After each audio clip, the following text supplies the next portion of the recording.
Pode ter certeza que alguns não perseveraram desta turma porque se escandalizaram do princípio. Vão pagar o preço de provar se é ou se não é. Para você saber se é ou se não é, você tem que examinar. Você pega o material como esse aqui, não combina com o que eu creio. Mas vamos ver se está na Bíblia. Né? Teórico está na Bíblia. Está na Bíblia, então eu tenho que me esforçar para crer. Mesmo que não combine com aquilo que eu recebi. A irmã vai fazer uma pergunta. Irmã Valéria, dá uma volta ainda, né? Diga, irmã. Sim.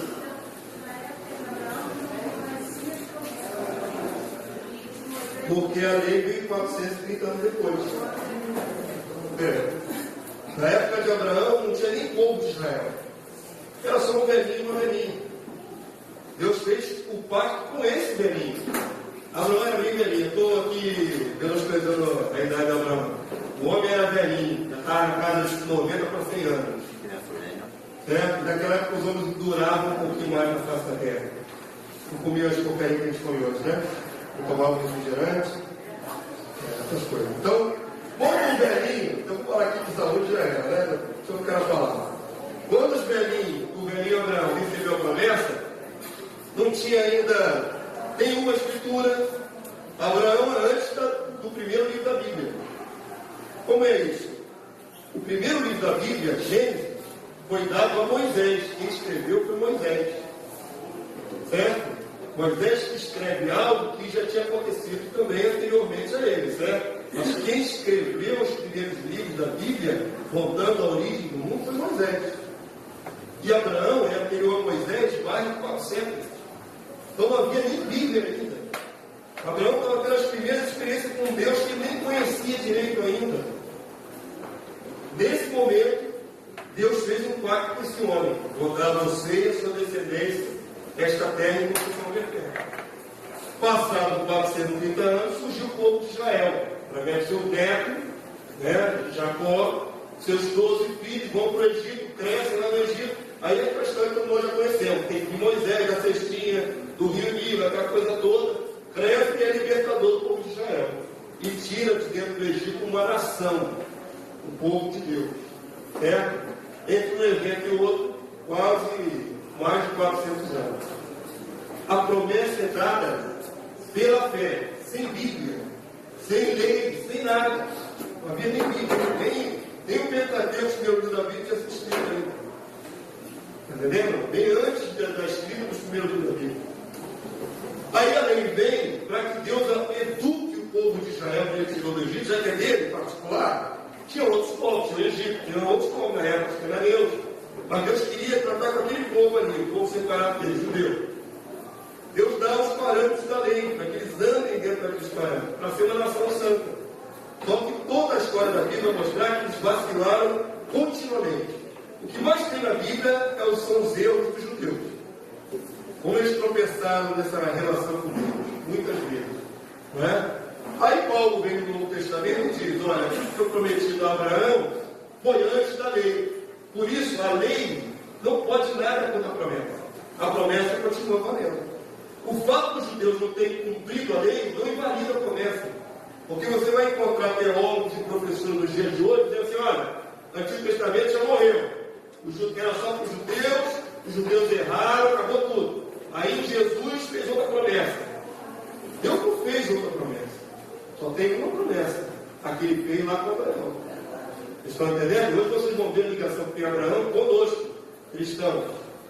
Isso não muda, essa palavra de Deus não muda. Mas vai ter que algo dizendo, não, os judeus erraram, Deus jogou todo o primeiro plano fora e fez outro. Não tem segundo plano, Deus jurou pelo primeiro. E aí está. Vamos ver lá. Território do reino da terra, mais uma aula. O grande problema, o conflito é, muitos de vocês chegaram aqui crendo, não é, que iam subir e nunca mais voltar. E esse planeta ia acabar em azeite e fogo. Não é isso que vocês creem, a maioria que vocês chegou aqui crendo? Ou seja, esse planeta já está condenado à destruição. É a ciência. Meus amados, se não houvesse Deus, eu acreditaria nisso. Sabe por quê? Na década depois da Segunda Guerra Mundial, os homens começaram a construir armas cada vez mais potentes. A bomba de Hiroshima e Nagasaki matou milhares, mas uma bomba H, uma bomba de hidrogênio, mata muitas vezes, uma de hidrogênio é muitas vezes mais potente do que a de Hiroshima e Nagasaki. O homem se especializou em fazer bombas de destruição em massa. O número de bombas que foram construídas na década de 50 e 60, se fossem deflagradas, diz o cientista, que destruiria o nosso planeta 10 vezes do sistema solar. Não ia sobrar nem pó do sistema solar. O número de bombas que existem hoje na face da Terra, nucleares, destruiriam o planeta inteiro 10 vezes. Vocês têm uma noção. Se eu não cresce que existe esse Deus, que a palavra vai se cumprir, eu morreria de medo. Porque tem um monte de maluco construindo bomba aí. Agora, recente, é o Irã, né? Estava construindo bomba nuclear. Está todo mundo morrendo de medo dele. Então prestem atenção, isso não vai acontecer, por mais que tenha um bom para destruir o planeta todo, porque Deus tem um propósito e Ele comanda isso tudo. Está no controle de Deus, não está no controle dos homens. Está no comando de Deus, certo? Então a Terra não vai acabar em 1000 caquinhos. Não vai acabar numa hecatombe nuclear. Deus tem um propósito para essa Terra. A Terra é dele, é de Deus. A terra não é do diabo, a terra não é só dos homens, dos ímpios, a terra é de Deus. Foi Ele que fez, modelou, disse que estava muito bom quando Ele fez. Já pensou como seria a vitória de Satanás se Satanás conseguisse fazer com que Deus destruísse o planeta? A vitória ia ser de Satanás. Porque Deus ia arrebatar um grupo só de santos, uma pequena parcela da humanidade que Deus ia poder salvar, e o resto ia tudo caldeirando o diabo, junto com o diabo, e explodir o planeta todo. Quem ia perder mais? Não é? Satanás ia ser vitorioso. Mesmo que ele fosse destruído, ele levava a maior parte da humanidade e todo o planeta junto. Estão entendendo o que nós estamos falando? Mas isso não vai acontecer. Nós vamos ver o que está escrito aí. Amém? Deus tem outro propósito para a terra. Essa seria a vitória do diabo, não de Deus. Só se Deus fosse mais fraco que o diabo. Só que não é. Quem é o diabo? O diabo vai fazer o que ele quiser, mas é só uma criatura limitada. Deus é o Criador de todo o universo. Amém? Vamos ampliar um pouquinho a nossa ideia de Deus. Amém? Vamos ver se Deus colocou na Bíblia alguma coisa sobre o destino futuro da Terra, do planeta Terra. Eclesiastes 1:4. Vamos lá? Geração vai, geração vem, mas a Terra para sempre. Como é que fica aquilo que você aprendeu? Diz que depois que a igreja vai embora, destrói o planeta todo com o diabo. Como é que fica? Deus colocou essa sentença aí, não é? Inspirou o homem a escrever essa sentença. A terra permanece para sempre. Nós vimos Jesus dizer que a terra é a herança dos mansos. Quem está certo? A palavra de Deus ou a teologia que diz que vai expositor? A palavra de Deus. Salmo 104, verso 5. Lançaste os fundamentos da terra, para que ela não vacile em tempo nenhum. Eu poderia abrir vários outros textos. Ontem, estudando, achei mais um livro de Salmos, falando da permanência da terra para sempre. A palavra em todo tempo endossa que Deus tem um projeto para esse planeta. Amém, querido? Então, se você pensava que Jesus voltava, levava você para o céu, e a terra ia explodir e o caquinho, tira isso da sua cabeça, porque não é verdade. Deus prometeu que a terra permanece para sempre. E para sempre não tem nenhuma outra interpretação senão para sempre. Ah, não é bem para sempre não, pastor. Então é o quê? Me explica. Me explica. Quando para sempre não é para sempre. Não, vamos pensar. Não é para sempre não. Não é bem assim não. Esse louco vai para o céu, não aceita a ideia, fala assim, não é bem assim não. Então não é para sempre. Para sempre significa o quê? Se não é para sempre, qual é o sinônimo? Qual é a outra interpretação para a palavra para sempre? Tem como dizer que é temporariamente, por um tempo só? Para sempre, acabou. Agora eu vou mostrar a vocês um conceito que falta no entendimento da maioria de vocês. A ideia de separar a palavra terra da palavra mundo. Sabe esse jargão comum? Fim do mundo. Não é? Hollywood está se empolgando em fazer um monte de filmes de destruição do planeta, né? Teve 2012, Armagedon. Toda hora sai um filme que vem bater um meteoro gigante aqui no planeta. Ou vai virar uma era glacial de novo, não é assim? Toda hora sai um filme de catástrofe mundial. Fim do mundo. Né? A pessoa inteligente. Lembrei desse papo agora, deu até para ele. Tem gente que pensou que ia acabar o mundo quando virasse de 2000 para 2001. Não foi? Antes do milênio. Vai acabar o mundo. Virou. Né? 1000 chegarás, 2000 passarás. Mas está escrito isso na sua Bíblia. É nós tratamos, não é Bíblia. É um profeta do mundo aí que falou isso. Não foi Deus, não. Né? Tem gente que fala, está escrito na Bíblia, a 1000 chegarás, a 2000 não passarás. Qual Bíblia é isso? Pelo amor de Deus. É igual faça a tua parte que eu te ajudo. Está escrito na Bíblia, faça a tua parte que eu te ajudo. Em qual versículo está escrito isso?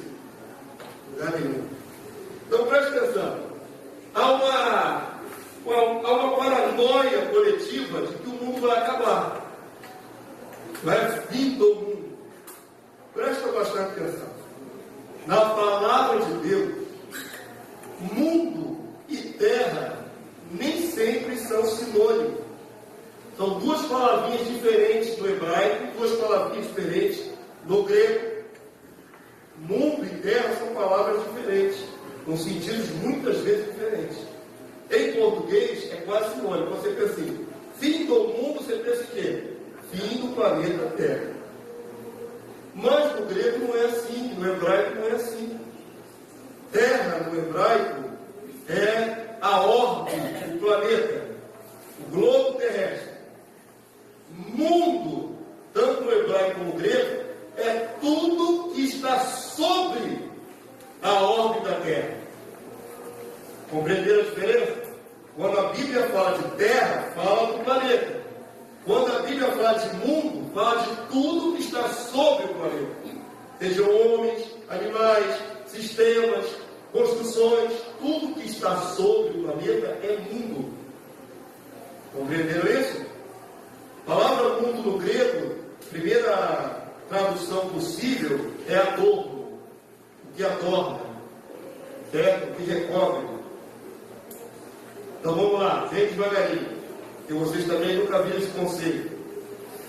A partir dessa explicação do pastor, de que a palavra de Deus diz que terra é uma coisa, mundo é outra, eu vou afirmar e vou mostrar na Bíblia de vocês que neste mesmo planeta Terra já houve um outro mundo.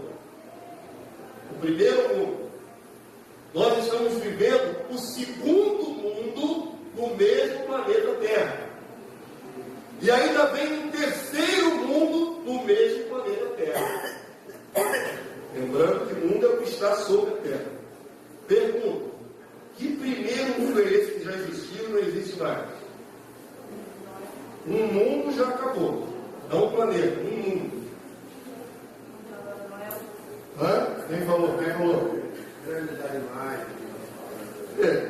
A palavra de Deus se calou a respeito dos dinossauros. A gente não pode negar que existiram. Os camaradas acham um fêmur do tamanho dessas aves. Você vai dizer que não existe? É coisa do diabo? Não. Sejamos ignorantes. Os camaradas acham um fêmur desse tamanho de quê? De galinhas de super desenvolvida? Não. É um dinossauro. Não podemos negar que existe. Agora, Deus não se preocupou em colocar uma vírgula que assumiu dinossauro na Bíblia. A gente não pode inventar na Bíblia uma resposta para isso. Certo? Cresce que os dinossauros viveram no mundo antes de Deus arrumar a casa, né? Antes daquele momento, Deus vai trazer um homem.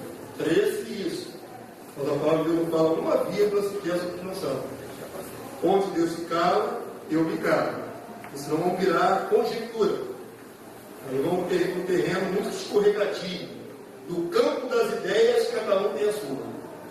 Né? No campo das ideias. Eu não falo aqui de ideias. Eu só o que eu posso provar na Bíblia. Eu não posso provar o Ricardo. Está escrito aqui, não. Se estiver escrito, tudo bem. Se não tiver, Ricardo. Então preste atenção. Existiu um mundo sobre esta terra que já passou. Estão vivendo o segundo mundo no mesmo planeta Terra. Esse também está destinado a passar. Por isso Jesus diz: as minhas palavras não passarão, céus e terra passarão. O mundo vai sofrer uma outra mudança, mas a terra permanece para sempre. Você falou que a história do mundo é 6.000 anos. É, certo. E o período. E a época do dinossauro. Seriam milhões de anos. Bem anterior a esses 6 mil. Foi na época da era primária. É a pré-história, antes da história. Eu não posso negar que tenha havido um período de dinossauro na Terra. Como é que eu vou negar isso? Porque ninguém nessa época descobriu qualquer tipo de resto de pessoa. Justamente. O que não tem é osso de dinossauro desse tamanho e um osso de ser humano do lado. O que não tem é isso. Os homens não conviveram com esses grandes dinossauros. Não existia o homem naquele momento. Justamente. Não há nenhuma prova, evidência de que haja homem e dinossauro junto. Certo? Uma irmã até falou comigo sobre, eu acho que uma irmã, né? Sobre as pinturas rupestres. Existem algumas pinturas em caverna, mas não com dinossauros, com mamíferos, com búfalos, certo? Com mamíferos, não com os dinossauros. Dinossauros são aqueles lagartos gigantes.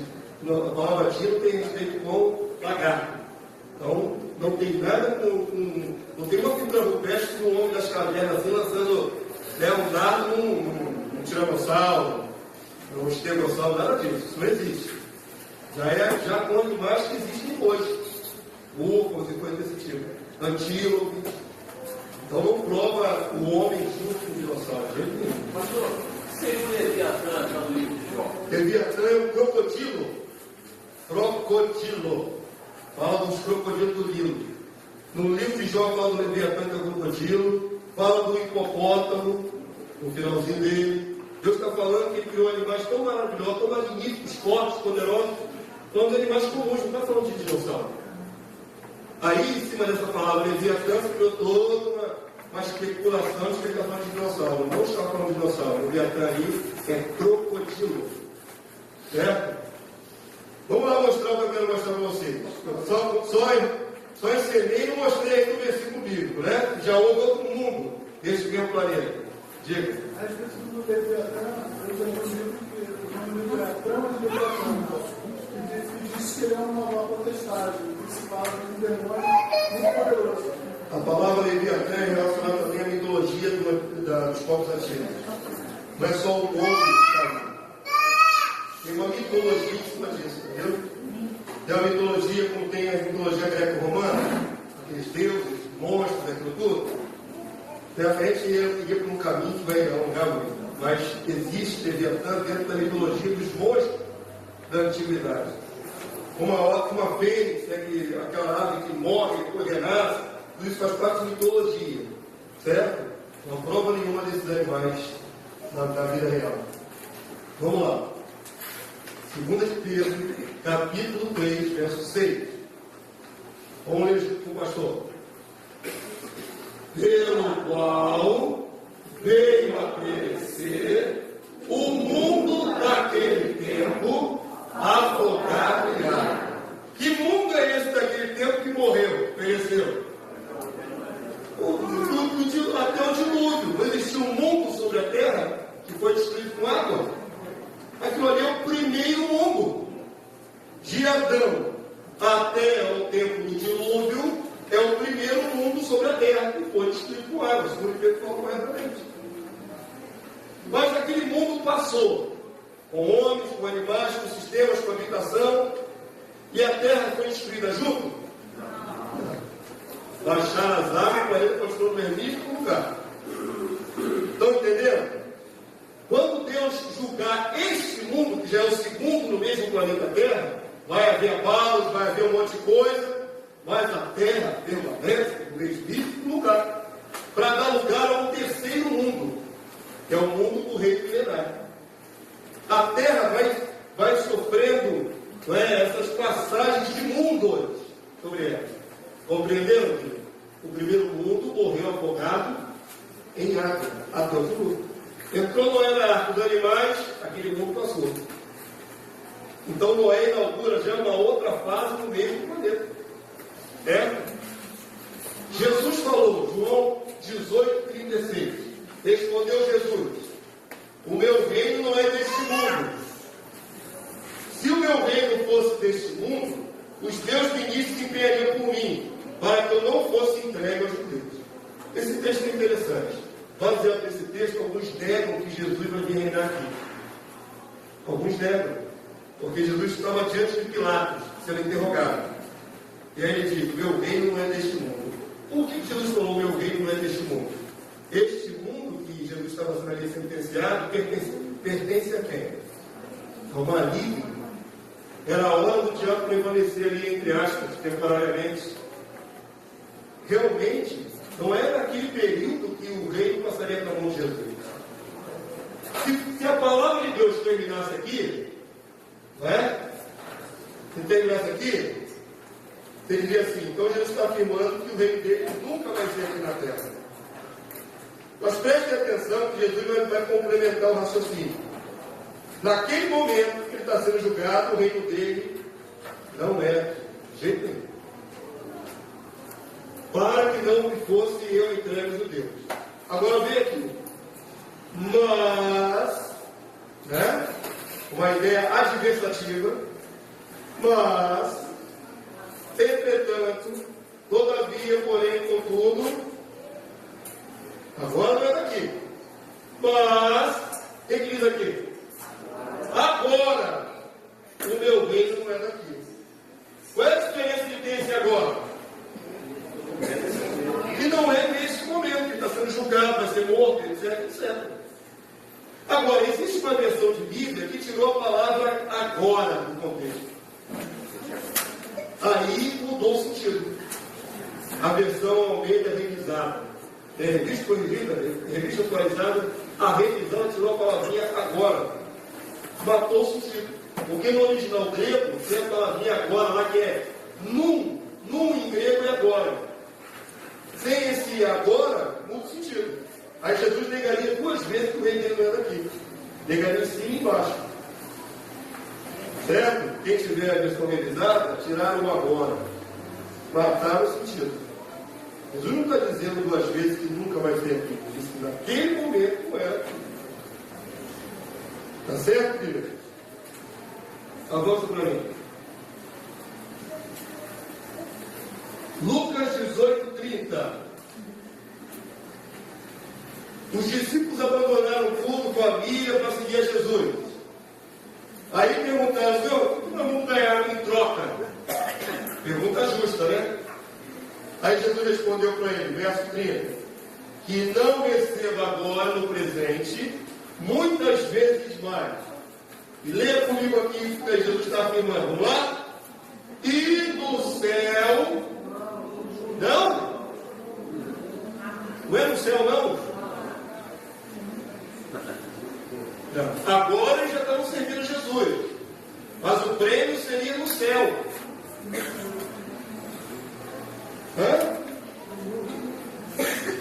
Ué, Jesus está falando dos 2 tempos. Na hora que eles estavam começando com os discípulos, que estavam servindo a Jesus, e de uma recompensa futura. Essa recompensa futura é onde? No terceiro mundo.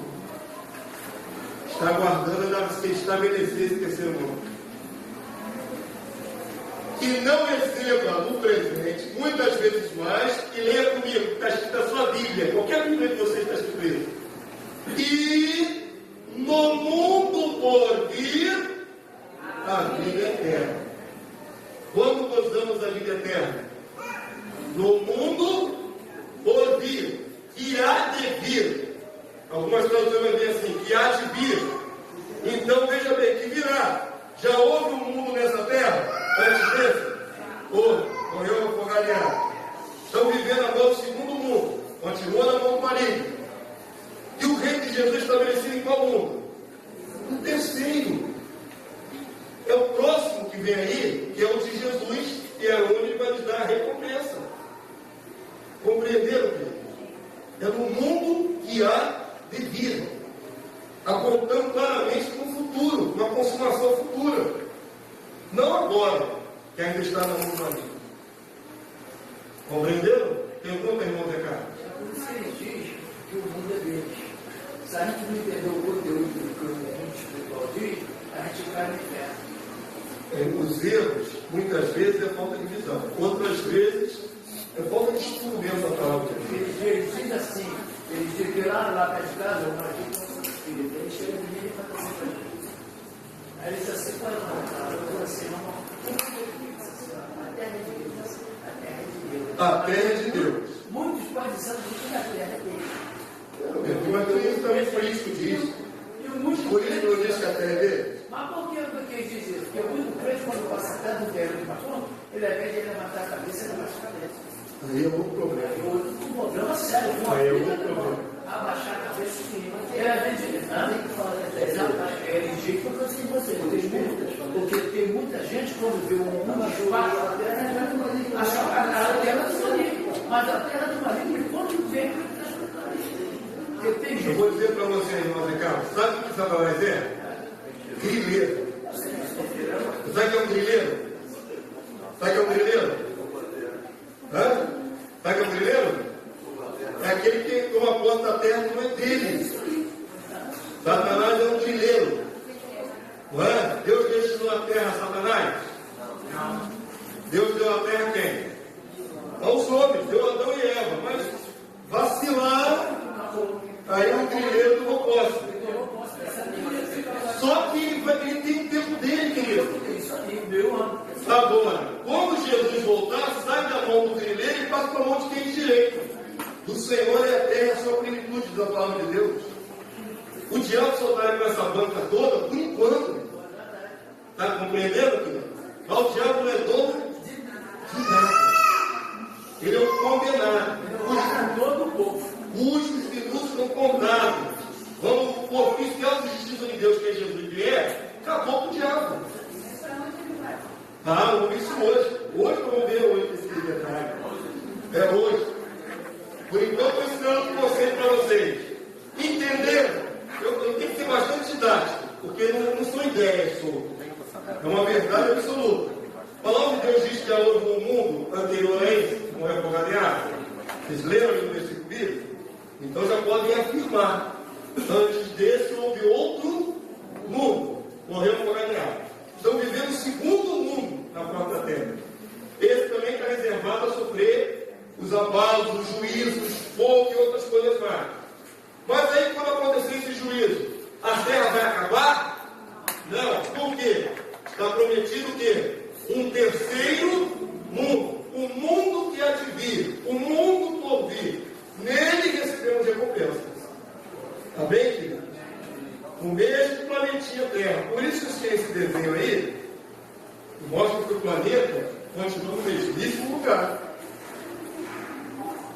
As fases ou os mundos vão passando, mas não é outro planeta. Lucas 18:30, que não receba no presente muitas vezes mais, e no mundo por vir a vida eterna. Hebreus 2:5, pois não foi a anjos que sujeitou, para que a expressão da sua Bíblia, o mundo que há de vir, vai chegar aí nesse mundo, não chegou ainda, sobre o qual estamos falando. Mostra para mim agora os planetinhas. Então vamos lá, recapitulando. Já houve o primeiro mundo? Foi. De Adão até Dilúvio. Não é? Esse mundo pecou terrivelmente, acabou com todo mundo. Mas o planeta continuou no mesmo lugar. Nós estamos nele. Esse é o segundo mundo sobre o mesmo planeta. Esse tem também um tempo delimitado para juízo? Tem. Vai de Noé, né, até a volta de Jesus. Vai acontecer juízos e outras coisas mais. Mas a terra vai acabar? Não. Por quê? Inaugura uma nova época. O terceiro mundo, o mundo por vir, o mundo que há de vir, que vai dirigir a volta de Jesus até o juízo final. Presta atenção. O que muda depois que aconteceu o juízo final? A terra muda de pouquinho de figura. Olha para cá, olha para cá.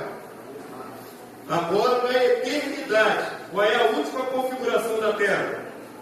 O mar já não existe, novo céu e nova terra. Novo céu e nova terra é na eternidade. Certo? Quem volta o dedinho? Diga. Vendo essa quatro projeções, na primeira lei, o senhor coloca de Adão. Estou falando da história. Teria que fazer um tempo anterior a esse, da pré-história. Mas como a Bíblia não abarca, não fala por isso, eu vou me limitar a Bíblia. Entendeu? Não estou negando que existe. Eu não falo que para efeito de estudo, porque nós estamos circunscritos a ficar na Bíblia. Eu não vou especular o que até porque a Bíblia se cala. Uma vez se cala. A terra já existia, a palavra de Deus diz que a terra já existia. Quanto tempo a terra que você pode fazer? Quanto tempo? Pode ter. Eu não luto contra a ciência dizer assim, a terra tem 200 bilhões de anos. Podem falar isso à vontade, eu não vou lutar contra. Pode ser, eu não estou negando isso, certo? Eu não vou negar isso. Acontece que a minha história começa em Gênesis capítulo 1, e vai contando ali os 7 dias da fundação no mundo. Aí já é aqui dentro da história. Eu vou me limitar ao que está dentro da Bíblia. Por isso que eu não estou especulando no mundo anterior. Se Deus permitir ainda escrever algo sobre isso, eu tenho um plano de escrever um livro sobre isso, aí eu vou ser obrigado a falar do mundo caótico, do mundo anterior ao que está ainda nos primeiros 7 dias da fundação do mundo. Quando Deus me der essa graça, eu vou escrever sobre isso. É difícil você ver um destrinchar assim tão específico, né, de vários mundos no mesmo planeta. Então eu tenho que escrever sobre isso. Mas vou precisar da graça de Deus. Eu não sou cientista, eu tenho que provar que já houve um mundo anterior ao período da história. Certo? Deus me dá essa graça, se Deus quiser. Aqui eu estou me limitando ao que eu posso provar na Bíblia. Passou esse período aqui, entra a eternidade. Na eternidade a terra sofre uma metamorfose. E o mar já não mais existe. Uma coisa dura. E perguntar, para que, pastor? Vai tirar um mar tão bonito? Né? Vai ressuscitar muita raça de gente. Esse negócio ficar um em cima da cabeça do outro. Ou colado, geminado, casinha geminada. Peraí, que é o seguinte, você espia, tá tchim! O outro do outro lado, isso é de Deus, não é de Isso é opressão. Vai ter uma favela. Quando vai ter uma favela? No reino? Isso é opressão. Ou então você mora em cima ou embaixo de alguém, você pisa mais forte, o vizinho cutuca com a vassoura. Isso é opressão, querido. O reino de Deus é um lugar de paz, de justiça, de bênção. Olha, vou ser bem claro, existe uma passagem profética no livro de Isaías, se eu não me engano, que fala que cada um vai ter a sua própria árvore, sua figueira, vai ter quintal, vai ter tudo. A palavra de Deus seja de mostrar isso. Mostra um futuro de tranquilidade e espaço para todo mundo. Espaço. O ideal de Deus é que as pessoas convivam com espaço. Não é só opressão, que vai ver um coladinho no outro assim. É opressão. Oh, Jesus. Claro, para que você possa lidar. Então, eu vou fazer uma afirmativa aqui que são os estudiosos que falam, né? Agora, coisa de 2 meses atrás, nós chegamos à casa de quantos bilhões de pessoas? 7 bilhões de pessoas. É 7 milhões, não. Só no Brasil tem quase 200 milhões. No mundo todo tem 7 bilhões de pessoas. Os chineses ajudaram muito nisso. Então, eles sozinhos são 1 bilhão e 500 milhões. O negócio lá é violento. É muito chinês, né? 1 bilhão e meio de pessoas, só chinês. Não, vai ter espaço, não vai ter espaço. Então preste atenção: 7 bilhões de pessoas. Os estudiosos afirmam que antes desse século que nós estamos vivendo, viveram na história mais 7 bilhões só. Seria o mesmo que dizer que hoje vivo na Terra tem 50% de toda a humanidade. Até que nos outros séculos para trás, vivia muito menos gente ao mesmo tempo na Terra. Não é essa enorme 7 bilhões de pessoas. A projeção está só aumentando. Mas tem séculos mais ali, em anos mais à frente, se Jesus voltar logo, 9 bilhões vivem ao mesmo tempo. 10 bilhões vivem ao mesmo tempo, vai aumentando. Então, dos séculos para trás, conta-se mais 7 bilhões. Que é cálculo científico, não sou eu que estou chutando, não. É uma estatística que eu peguei dos cientistas. Então, vamos imaginar que esteja mais ou menos correto. Do século XX para trás, viveram 7 bilhões de pessoas. Só isso, 50% ao menos. Espaçado ao longo dos anos, né? E agora, viu que tem 50% de toda a humanidade que já nasceu na Terra. Juntando esses dois pedaços, daí eu quanto mais ou menos? Não, mais 14 bilhões de pessoas. 14 bilhões. Você imagina, agora eu vou fazer uma afirmativa bíblica. A palavra de Deus diz, Paulo falou, que vai haver ressurreição de justos e de injustos. É o que falta na compreensão de muitos cristãos, que os injustos também ressuscitam para receber a condenação eterna, mas ressuscitam na carne. Os que forem lançados para o lago de fogo e enxofre, vão lá para o lago de fogo e enxofre. Mas, querido, vai sobrando ainda muita raça de gente para fazer. Se vocês creem que Deus vai salvar só um punhadinho, vamos imaginar que Deus salve 1 bilhão e vai jogar 13 bilhões de pessoas no lago de fogo? 13 bilhões de pessoas no lago de fogo? Vocês creem assim? Que Deus perdeu isso tudo? Eu não creio. Então preste atenção. Quando ressuscitar todos que têm que ressuscitar, de novo no corpo, na carne, ainda que cada um com a sua qualidade de corpo, né, corpo glorificado, etc., vai haver espaço para todo mundo. Amém, querido de Deus? Você nunca pensou nisso? Porque você estava pensando em povoar lá em cima. É simples assim. Você estava pensando em ir para cima e nunca vai voltar. Tem nada lá para quantos filhos quiserem aqui. Avança para mim.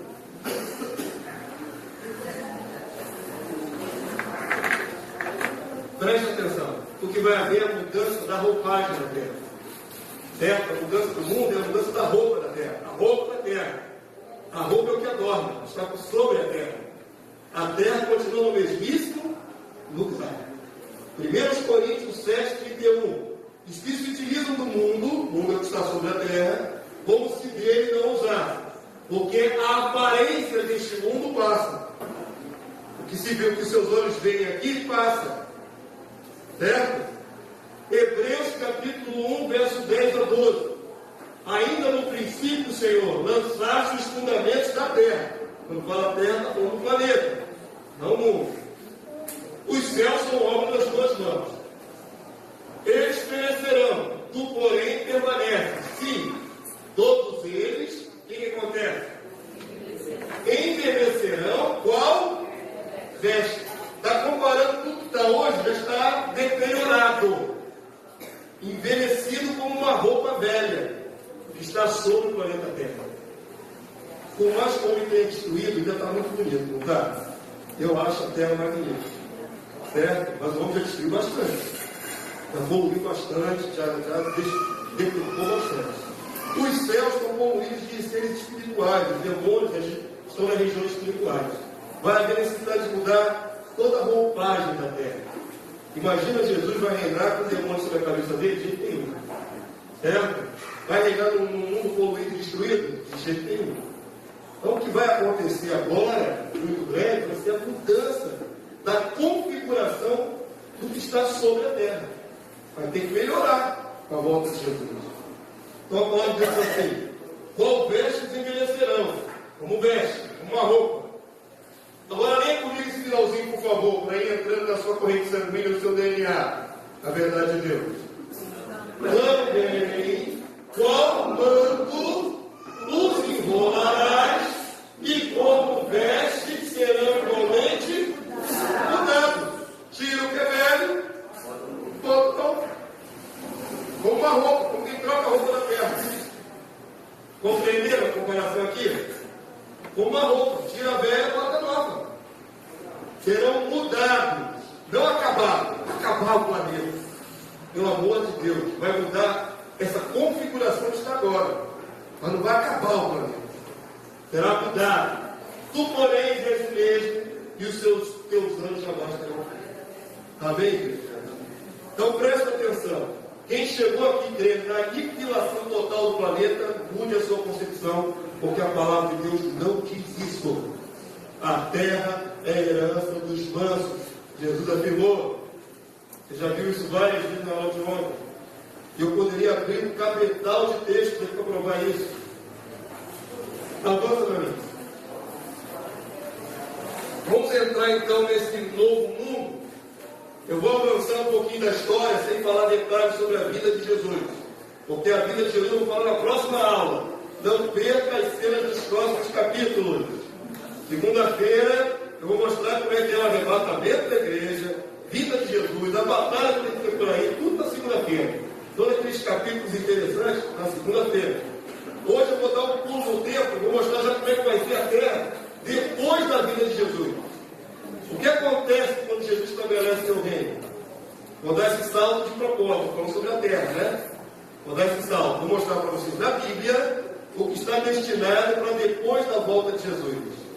Alguns de vocês nunca viram a ideia do milênio, de 1000 anos na terra. Então vamos bem devagarinho. Graças a Deus está tudo escrito na tua Bíblia. Graças a Deus. Graças a Deus que o Senhor está inventando. Graças a Deus. Vamos lá. Apocalipse 20, verso 1 a 6. Vamos ler bem devagarinho para a gente tentar enxergar o futuro. Leia como pastor. Então, vi descer do céu um anjo. Tinha na mão a chave do abismo e uma grande corrente. Ele segurou o dragão, a antiga serpente, que é o diabo, Satanás, e o prendeu por quanto tempo? 1000 anos. É a primeira vez que alguns de vocês estão vendo isso na Bíblia. Satanás fica preso por quanto tempo? 1000 anos. E jogado para o abismo, lá embaixo, para o abismo. É muito interessante. Por que o sapricó, o coisa ruim, o chifrudo, você chama ele, capiroto, Satanás, nosso adversário, vai ficar preso 1000 anos? Por que Jesus vai estar reinando com os santos, no mundo renovado? Não, não é eternamente, não. Aí foi o detalhe. Mas espera aí que vamos chegar lá. Vamos devagar. Podemos supor, tem que ter o que está escrito. Está falando que vai ficar preso por quanto tempo? 1000 anos. Ele já está preso agora? Meu príncipe da potestade do ar vem nesse mundo e tudo de ruim que nesse mundo acontece é obra do diabo e seus anjos. E o diabo não é onipresente, é o ser único. Ele não está em todo lugar. Tem gente que tem uma visão do diabo e do inferno totalmente infantil, de conto de fato, xiré, Tongé. Então eu falo assim para alguns cristãos assim de chofre, sem deixar de pensar muito. Onde está o diabo agora? Eu falo, no inferno. Sem pensar muito. Onde está o diabo agora? No inferno. Ah, nada, querido, ele está solto ainda. Ele não vai ser preso. Com a ideia infantil, o Satanás está lá embaixo mexendo no caldeirão. As almas vão cair lá no caldeirão e vai mexer nas almas no caldeirão. Isso é Tongé. É desenho animado, fábula. A palavra de Deus não diz isso, pelo amor de Deus. Satanás vai ser preso na volta de Jesus. E vai ser preso por um período de 1000 anos. Está claro que é ele? Vamos devagarinho. Lançou no abismo, fechou e pôs selo sobre ele.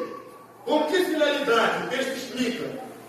Para que não mais enganasse as nações até se completarem 1000 anos. Satanás tem que dar um tempo. Satanás está enganando o povo desde que Adão caiu. Toda sorte de falsa doutrina, toda sorte de falsos deuses, toda idolatria na terra é obra de Satanás e seus anjos. Enganam os homens, faz os homens adorarem pau, madeira, pedras, cristais. Isso é obra de Satanás, manter as pessoas longe da verdade. Satanás está nessa brincadeira há 6 milênios, enganando e ludibriando as almas. Qual é a finalidade de ficar preso 1000 anos? Para que não mais engane as nações.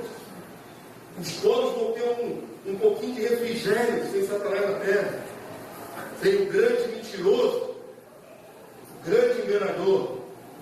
Então preste atenção, para que não mais enganasse as nações até se completarem 1000 anos. Depois disso, viu, meu irmão? É necessário que ele seja solto por pouco tempo. Aí vem a grande pergunta: ora, por que me solta o dito cujo de novo? Se o infeliz já estava preso por 1000 anos, por que ele não pode ver? Porque o destino dele não é no abismo, o destino dele é no lago de fogo e enxofre. É outra coisa. Ele está preso no abismo, ele não está no lago de fogo e enxofre, vulgo inferno. O destino final dele é o lago de fogo e enxofre. Mas essa temporada ele fica no abismo, preso lá embaixo. Compreenderam? É uma prisão temporária. Aí a gente pensa, se está preso, por que solta ele, Deus, de novo? Tem uma finalidade, eu vou mostrar a vocês a finalidade. Então vamos lá. Solta ele mais um pouquinho, depois dos 1000 anos. Ele vai dar um tempo para a humanidade de 1000 anos. Você que nunca ouviu, aqui vai ter um overdose. 1000 anos, toda hora 1000 anos. Vamos lá. Vi também tronos. O João está indo de passo mostrando visão do futuro. Deus está revelando aí o fim da história, tá certo? É João que escreveu isso. Vi também tronos, e nestes sentaram-se aqueles aos quais foi dada a autoridade de julgar. Vi ainda almas, presta atenção, ele está tendo visão, de almas, dos decapitados por causa do testemunho de Jesus. Decapitados, pessoas que foram mortas, testemunhando de Jesus. Principalmente no primeiro e segundo século, muitos foram massacrados por amor a Jesus. Hoje é molezinha, que ninguém morre, né? Aqui no Brasil não. Em outras partes do mundo ainda se morre por causa de Jesus. Não pode. O país islâmico, por exemplo, em outros lugares desse mundo ainda tem cristão morrendo por causa de Jesus, sendo morto, assassinado. Aqui é liberdade religiosa, né? Ele está vendo almas, compreenderam ali? Deus está mostrando aí a alma desses heróis da fé, decapitados por causa do testemunho de Jesus, bem como por causa da palavra de Deus. Pessoas que deram a vida, mas não negaram a fé. Tantos quanto não adoraram a besta, nem tampouco a sua imagem, e não receberam a marca na fronte e na mão. Eles que venceram toda a falsa religião do anticristo. O que acontece com essas almas desses vitoriosos? Estava vendo almas dos decapitados, pessoas que morreram. Aí o texto diz assim: cadê? Aqui.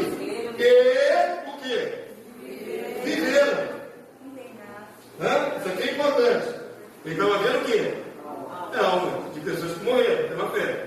Agora essas pessoas vivem de novo. Sabe o que quer dizer isso aqui, querido? Voltam a viver. Jesus disse: quem crê em mim, ainda que esteja morto, viverá. A base do cristianismo é a ressurreição dos mortos, querido. Você tem que voltar para a vida da igreja. A base do cristianismo é a ressurreição dos mortos. Não é viver eternamente desincorporado. Eles viveram. E o que acontece com esses que voltaram à vida? E reinaram. O destino dos vitoriosos é reinar. Reinaram com Cristo durante quanto tempo? 1000 anos. Enquanto Satanás está dando um tempo, Jesus está reinando com os vitoriosos por quanto tempo? 1000 anos. Tem um reino de 1000 anos para ser estabelecido nessa terra. É o descanso da humanidade. É o prêmio dos vitoriosos. O direito de reinar com Cristo 1000 anos. Não ser regido por Cristo. Presta muita atenção. Eu li com vocês hoje 2 Timóteo. Se perseverarmos também com Ele, reinaremos sobre todas as nações da terra. O prêmio não é você ser regido por Jesus. O prêmio é você reinar com Ele. É estar do lado do Mestre e receber também a autoridade para reinar sobre os outros seres humanos. Esse é o prêmio. Isso foi tirado do coração do povo, que não enxerga o reino de Deus. Está sendo devolvido a vocês hoje. Então preste atenção. reinaram com Cristo durante 1000 anos. Detalhe importante: o restante dos mortos, que não são esses que reviveram para reinar com Cristo, o restante da humanidade que não é de Jesus, e continuaram mortos, o restante dos mortos não reviveram até se completasse os 1000 anos. Então, um detalhe importante: na volta de Jesus, só ressuscita os de Cristo. O restante da humanidade continua descansando lá no seu lugar, que eu vou mostrar o que é. Eles não ressuscitam. Na volta de Jesus, não ressuscita todo mundo. Estão compreendendo? Ainda não é o juízo final. É o prêmio para os vitoriosos. Os vitoriosos ressuscitam e reinam com Jesus. O restante permanece morto. Permanece morto. Estão compreendendo? É prêmio. Aí o texto diz assim: esta é a primeira ressurreição. São duas, separadas por 1000 anos. Tem a primeira, que é só para santo, e tem a outra, que é mais universal para todos os homens de todos os tempos. Isso também não é ensinado com frequência nas igrejas. E são duas ressurreições. Amém, queridos? Eles falam do primeiro e do segundo arrebatamento, não é isso? Ou isso é uma outra coisa? Isso é uma outra coisa e não tem na Bíblia segundo arrebatamento. Se fala muito. Fala muito, mas ainda não consegue mostrar na Bíblia isso. Tem tese que prevalece sobre os textos bíblicos. Certo? Não vamos falar sobre isso, não vamos falar de arrebatamento da aula na segunda-feira. Mas a palavra de Deus não fala em um arrebatamento de 2 etapas. Vou provar, eu estou falando, eu vou provar na Bíblia. Não hoje, tá? Na segunda-feira eu falo sobre isso. Há duas ressurreições. A primeira é na volta de Jesus. E essa é só para eleito. Não é eleito, não. Tem gente que é eleito, mas vai ser aprovado. Para santo. Para quem pagou preço, para vitorioso. As cartas do Apocalipse dizem: ao que vencer. Aí o Senhor vai confirmando isso, confirmando aquilo, serei seu Deus. Estão entendendo, queridos? Ao que vencer, pressupõe que alguns não vencerão. Vou dizer uma coisa chocante para vocês. A porta do reino não está na Bíblia. Caminho apertado, fortinho e estreito. Não se engane. Muita gente vai querer entrar e não vai conseguir. Poucos acertam por ela, diz a palavra de Deus. Jesus falou isso. Caminho apertado, fortinho e estreito. Vocês estão com essa multidão, com essa porta larga, que entra de qualquer jeito, porque não vai entrar. Pode entrar na igreja física, aqui, ó. Mas no reino não entra. Essa porta aí. Não tem mensalão, não tem propina que pague entrando no reino. Só a vida santa. Então preste atenção, queridos. Olha como é que é importante nós pagarmos o tempo sendo santos. Santidade é condicional para entrar no reino. Condicional. O que diz aqui a palavra de Deus? Bem-aventurado, feliz e santo. É aquele que tem parte na primeira ressurreição, na dos vencedores, dos eleitos, dos vitoriosos. Sobre esses, a segunda morte não tem autoridade. A segunda morte é a separação eterna. Primeiro é essa morte física. A segunda morte é ser lançado no lago de fogo e enxofre. Os vitoriosos nunca vão ver o lago de fogo e enxofre. Nunca vão ser lançados lá. Compreendendo? Pelo contrário. Pelo contrário. Os bem-aventurados e santos, o que vai acontecer comigo? Quero que você leia junto comigo. Você que nunca leu isso na Bíblia. Vamos lá? Serão sacerdotes de Deus e de Cristo. E reinarão com ele os 1000 anos. Tá bom? O prêmio é esse. Você pensou que o prêmio era só escapar do inferno? Você paga esse preço todo aqui na terra, lutando contra o pecado, só para você ter a sua alma livrada do inferno? Não, tem um prêmio magnífico. Quem perseverar com Jesus vai reinar. Amém? Eles se reuniram, fizeram um conselho para estabelecer um dogma comum.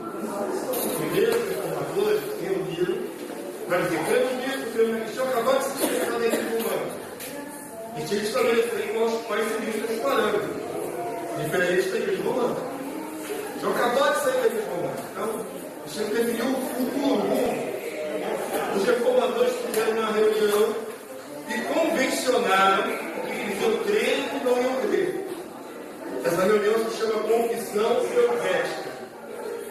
Você pode procurar depois, se quiser, na internet, qualquer lugar, quem gosta de pesquisar documentos históricos. O pastor tem acesso a esse documento. Tem escrito bastante. Essa Confissão Helvética tem um artigo lá que diz o seguinte: nós não cremos, presta atenção, logo no começo da Reforma Protestante, nós não cremos num reino literal de Cristo na terra. Eles se sentaram, se reuniram, os reformadores disseram: nós não acreditamos que Jesus vai estabelecer um reino de fato aqui na terra. Então, desde o começo da Reforma Protestante, se negou a possibilidade de fato, real, concreto, de Jesus vir na terra. Estão entendendo qual é o problema? Que a igreja evangélica é o desdobramento da igreja da Reforma. Por isso, a maioria esmagadora dos evangélicos não creem no reino literal de Cristo na terra, salvo algumas exceções. Como, por exemplo, a Assembleia de Deus, que pelo menos em tese crê que vai ter um milênio. Salvo algumas exceções, a maioria das denominações evangélicas rejeita a ideia de que Jesus de fato vai reinar aqui. Mesmo que os textos bíblicos afirmem isso. É uma coisa já histórica. Então, o que acontece? Estamos ainda vivendo, é como se nós estivéssemos ainda vivendo, respirando os ares da reforma. Ainda há reforma para acontecer no meio do povo de Deus. Porque eles não aceitam por história, por tradição.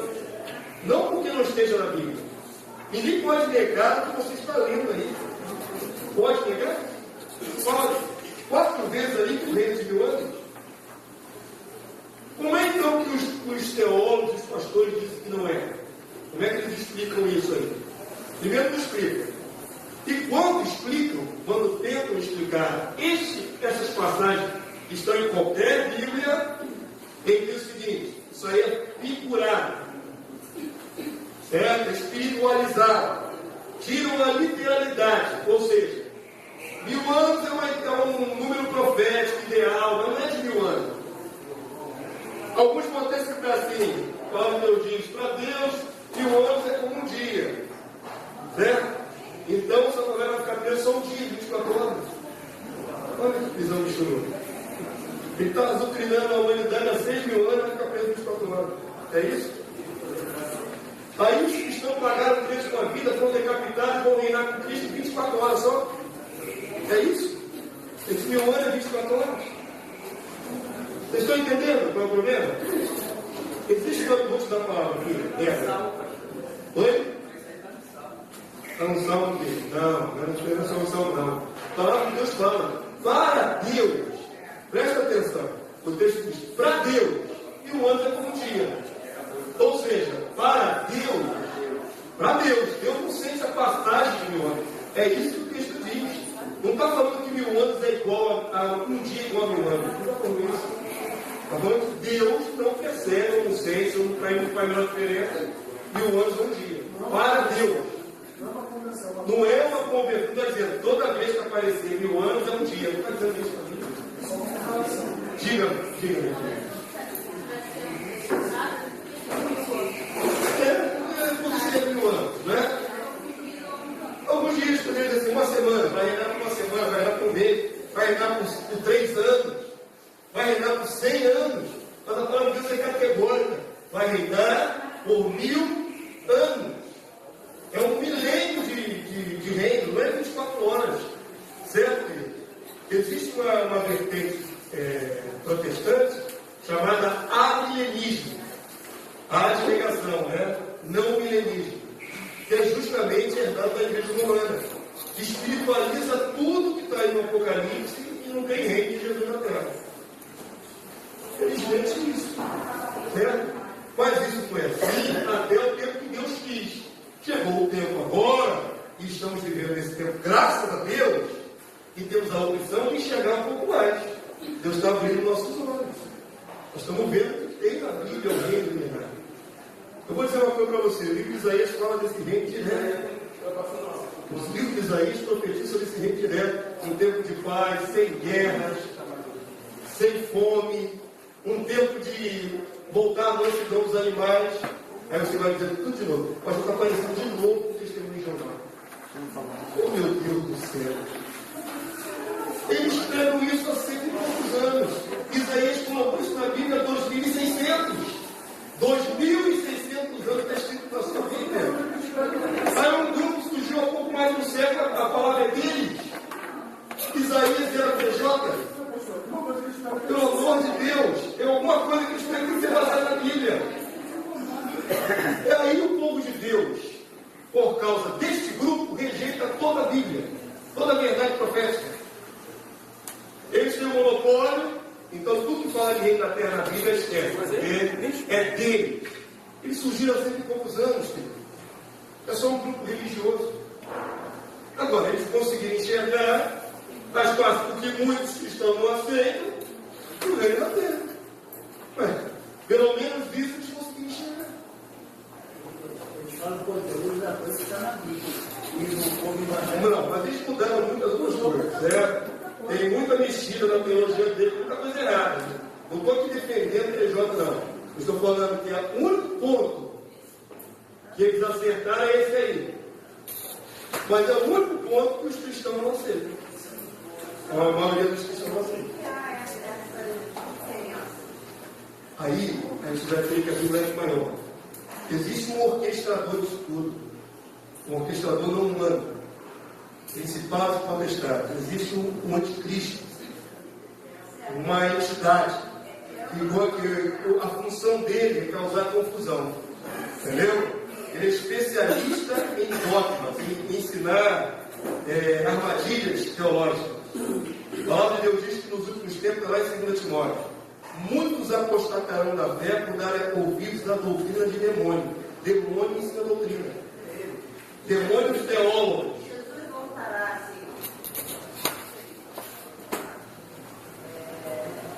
Quando houver uma unificação. Então vai haver uniformidade. Vai haver unidade.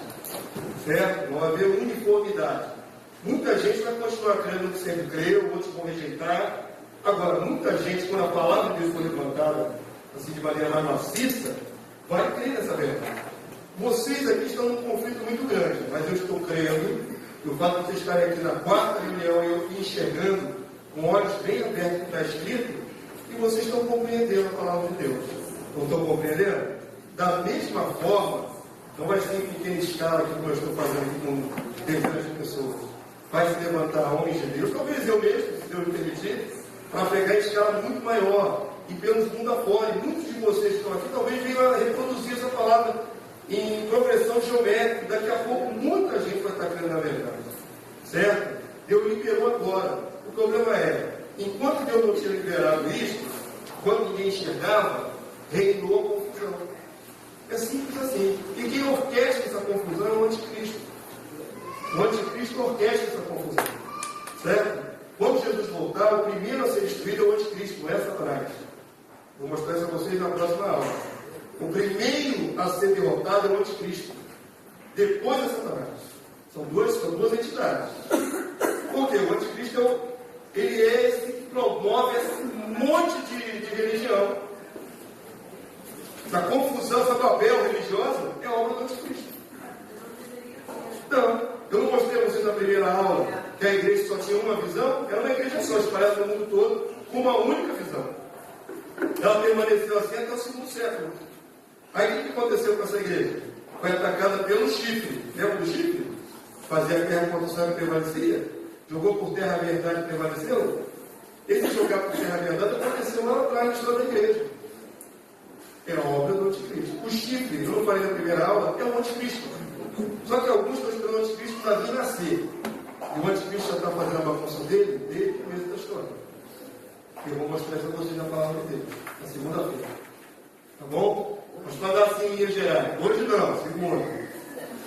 Hoje não. Sou muito didático, não vou atropelar a aula para vocês aprenderem 1 mais 1, depois aprender 2 mais 2. Uma coisa cada vez. Tá bom? Vamos lá, vamos voltar aqui para a verdadeira. Independente se você pensa, você pastor, sendo sentido, nós estamos só lendo. Não é isso que nós fazemos aqui? Temos textos. Qual será que esses textos são dos TJ? Ou foi João Apóstolo que escreveu? João, né? Graças a Deus, foi o TJ que escreveu. Vamos voltar para cá. É duro. Eu brinco assim para descontrair. Se eu pregasse isso que eu estou pregando, com cara fechada, com voz grave, eu perdi a metade de vocês, né? Estavam lá, né? Que o pastor é bravo. Né? O pastor fala uma coisa esquisita, por cima é feio e bravo.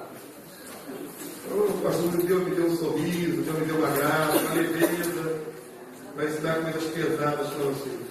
Tá bem, gente? Vamos lá, vamos aprender coisas mais profundas. Continuidade, onde paramos. Até onde lemos, qual era a história? O anjo prendeu Satanás por 1000 anos. Os que estavam mortos em Cristo, vitoriosos, ressuscitaram, reinaram com Cristo 1000 anos. Quando o dito está preso, os santos estão reinando com Jesus. Tá certo? É isso aí que nós vimos até o verso 6. Mas a palavra de Deus diz que solta o diabo de novo. Aí a pergunta, para que soltou? Já está preso no período. Vamos ver, para testar. Testar quem? Testar quem? Os santos não, porque os santos já estão glorificados. Já estão incorruptíveis.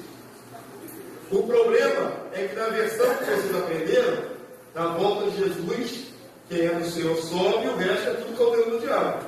Não é isso que você está aprendendo? O resto é tudo condenado? Vamos reinar sobre quem então? E todo mundo vai morrer na face da terra. Essa versão que vocês aprenderam. Quem reina, reina sobre alguém. Certo? O verbo reinar tem de complemento. Quem reina, reina sobre alguma coisa, sobre alguém. Então vamos reinar sobre os povos. Uma coisa que vocês não sabem, não vão aprender aqui nesse seminário, é que a humanidade continua existindo durante o período milenário.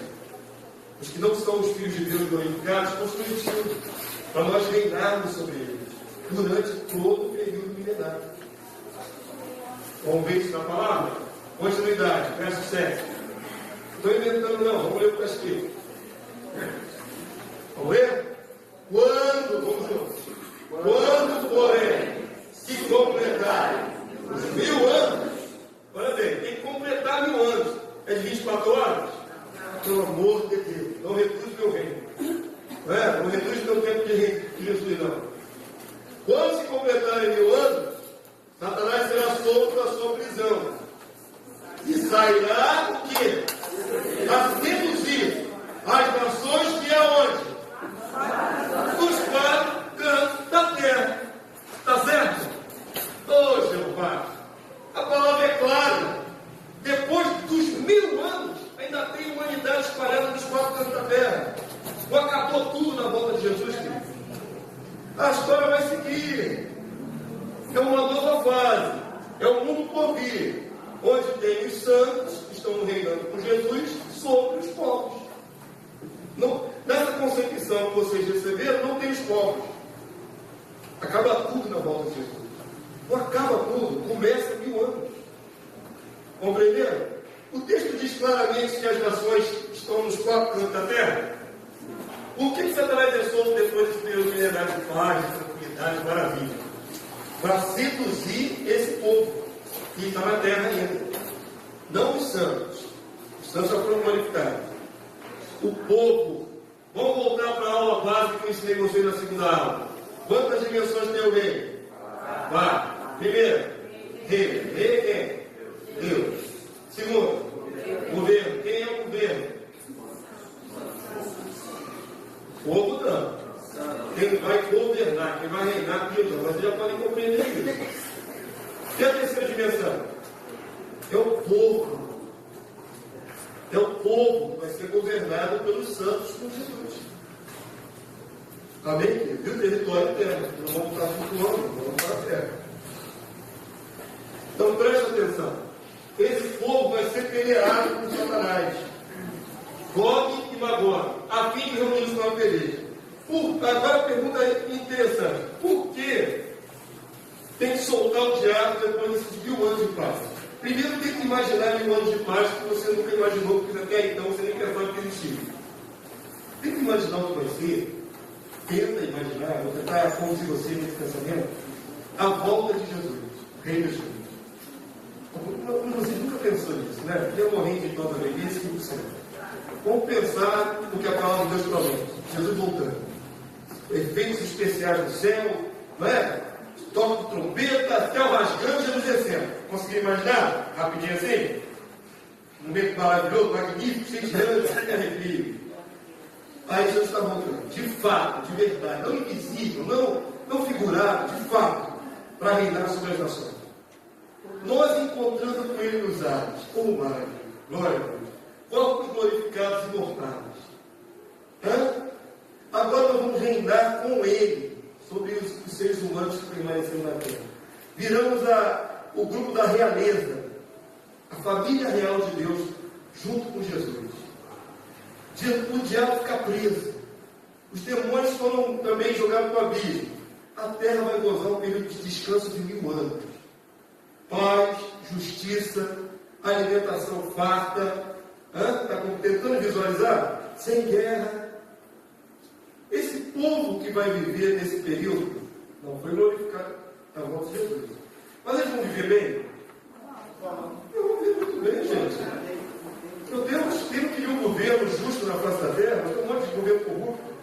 O governo que vai reger esse povo é o mais justo de toda a história da humanidade. É o santo de Jesus. Nós não vamos massacrá-los, nós vamos ficar pisando na cabeça deles. Eles não vão carregar a gente liteira, né? Vão deitar na liteira. Nós somos os santos, carreguem a gente. Não é isso, querido. É um rito de justiça e paz, de bênção. Mas tem muitos que não gostam de justiça. Aí é que está. Mas eles são seres humanos naturais, com seus pecados, seus vícios. Só não pode pecar no milênio. Porque a palavra de Deus diz que Jesus regerá as nações com vara de ferro. Vara de ferro é justiça imediata. Se alguém pecar nesse período, o povo é julgado imediatamente. No milênio, uma pessoa, eu quero fumar um baseado. Não pode, no milênio não pode. Simples assim. Certo? Mas eu quero, não pode. Eu vou fumar. Fuma e é julgado imediatamente. Isso é vara de ferro. Então, preste atenção, estou imaginando um período desse maravilhoso, magnífico. Essa geração de seres humanos da Terra não são santos, certo? Eles não conhecem o diabo, ou se conheceram no ano passado. Vai nascer gente durante esse período milenar. Imagina quem nascer já num mundo já estabelecido só de paz. Nunca viu o que é mal. Tá? Até aí você chega a ver da palavra. Deixa eu comentar vocês, senão perde a esfarela aqui minha linha de raciocínio. Então, chegar até aí. Esse povo que nunca soube o que é diabo, o que é tentação, o que é nada. Eles estão parecendo até santos. Estão parecendo ultra bonzinhos. De tão bom que está o mundo. Está tão passivo.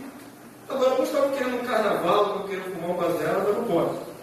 Mas no interior deles gostaria. Como é que Deus vai provar que esses que estão na face da terra querem servir de fato? Ou eles estão bonzinhos por não ter opção? Estão compreendendo o que eu estou falando?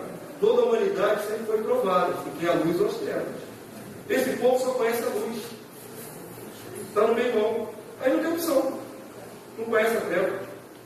Por que solta Satanás no final do ano?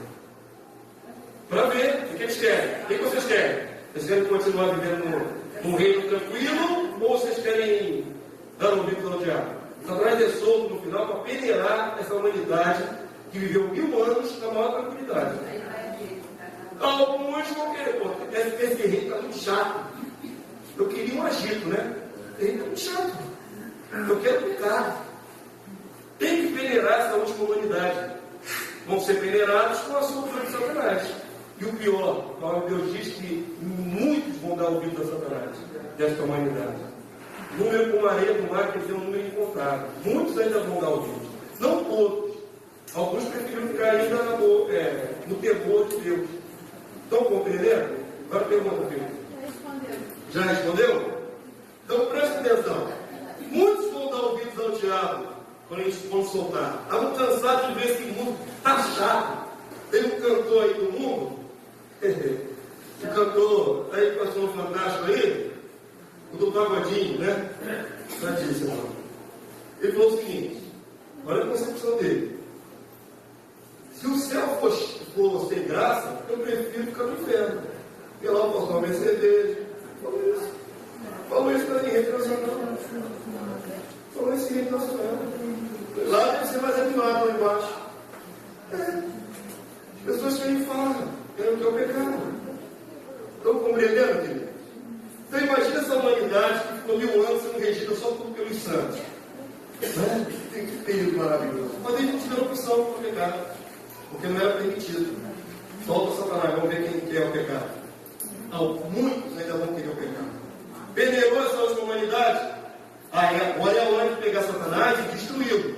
Vamos jogar Satanás e logo fogo de enxofre. É o que vai acontecer agora na sequência que o mundo evento. Então, 1000 anos ele fica preso. Ele é solto só um pouquinho e logo é sentenciado e jogado lá no fogo de enxofre. Amém? Está mais completa agora a história da mente de vocês? E a turma que vai trazer vai junto. Tem um detalhe. Fogo neles. Não é injusto, não é pessoas ingratas. Viveram num mundo magnífico. Viveram num mundo magnífico. Mesmo assim se judiaram. Mais uma vez o livre-arbítrio. Desde o começo até o fim, o que vai definir a sorte das pessoas é livre-arbítrio.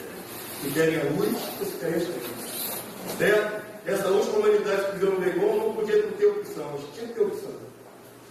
Mas durante o milênio era forçado a ficar bonzinho. Mas eles ainda eram homens normais, de carne, osso, eu e você. Nós, os santos, na volta de Jesus, seremos glorificados, corpo mortal, incorruptíveis. Nós não somos mais seduzidos pelo mal. Certo? Os santos não são mais seduzidos pelo mal. Mas essa humanidade que está na terra ainda é corruptível. Amém, queridos irmãos? Vamos ver o que vai acontecer. O número desses que vão dar ouvido a Satanás, depois do milênio, é como a areia do mar, um número muito grande, a pessoa ainda vai dar ouvido a Satanás. Mesmo tendo tido toda a chance de ficar na boca. Marchar, então, pela superfície da terra. Presta atenção nesse detalhe. Superfície da terra. Da batalha no céu? Os santos estão no céu? Jesus está no céu? Esses revoltados estão no céu? Pela superfície da terra. E sitiaram, cercaram o acampamento de quem? Os santos estão onde? Estão tentando derrubar esse governo de santos. A última tentativa do diabo. Insuflar aquela humanidade contra os santos. E a cidade querida? Aqui é uma dica de onde vão para os santos. Ó. Cidade querida. Aí o texto diz: desceu, porém, fogo do céu e lambeu todos eles e os consumiu. Os que devem não tem nem guerra. Não tem guerra. Nessa última parte da história não tem guerra. Quando Jesus voltar, vai ter guerra. Segunda-feira eu conto como é que é a guerra na volta de Jesus. Mas depois do milênio não tem guerra. Esses últimos ingratos que seguiram Satanás vão ser consumidos junto com Satanás. Não tem guerra. Dentro do fogo do céu eles consomem. Acabou. Aí a continuidade, verso 10 em diante da sua Bíblia, diz assim: Satanás foi lançado para dentro do lado do fogo do céu. Certo? Então é agora que ele vai de fato o destino final dele. Mas tem esses episódios antes da condenação dele no fogo. Tudo isso fica fora da mente dos cristãos, porque ninguém explica nada disso. Vou ficar resumida a história. Gog e Magog é um tipo. Gog no Antigo Testamento é o rei de Magog, inimigo do povo de Deus. A figura é Gog e Magog, os inimigos do povo de Deus. Eles vão atacar os santos. Deu um nome, podemos chamar assim, dos Edomitas. Edomita também no Antigo Testamento era um tipo dos inimigos de Deus. Filisteus. Filisteus eram inimigos do povo de Deus. Aqui escolhendo como tipo Gog e Magog. Gog no Antigo Testamento é o rei do país de Magog, que é inimigo do povo de Deus.